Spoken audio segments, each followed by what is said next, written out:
Des morceaux d'ambulance éparpillés un peu partout devant les bureaux du CISAT pour illustrer un réseau de soins préhospitaliers en morceaux. C'est le message qu'a voulu envoyer les paramédics en grève depuis 100 jours au gouvernement Legault. Il n'y a rien qui avance comme on voudrait que ça avance. Là. Ça fait déjà plus que 100 jours qu'on est en grève. On a eu une offre des patrons du gouvernement qui était de moins 4 de l'heure, là, qui est inacceptable, là, puis que on n'est pas d'accord avec ça. C'est pour ça qu'aujourd'hui, on est ici pour faire entendre notre désaccord. Les travailleurs réclament de meilleures conditions de travail, la fin des horaires de faction et un plan de retraite bonifié.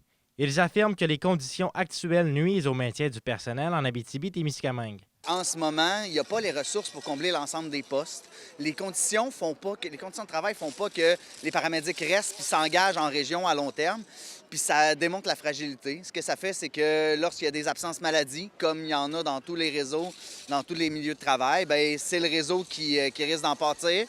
C'est un réseau qui a été abandonné, qui est sous-financé.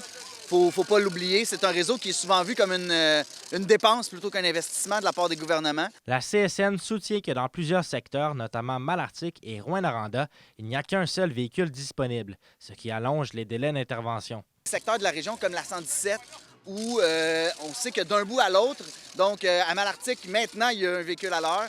À Val-d'Or, c'est le cas, à Rouyn, mais entre Malartic et Rouyn-Noranda, c'est Cadillac. C'est un véhicule qui est encore en faction. Ça ne permet pas, malheureusement, d'avoir une couverture optimale, donc un délai de réponse rapide.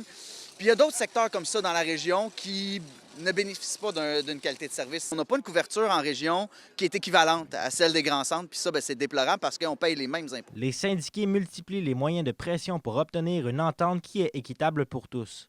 Les paramédics préviennent que si rien ne bouge, de nouvelles actions de visibilité seront mises de l'avant. Ils participeront également à une grande manifestation qui aura lieu le 29 novembre prochain à Montréal. Zachary Desrosiers pour RNC Nouvelles.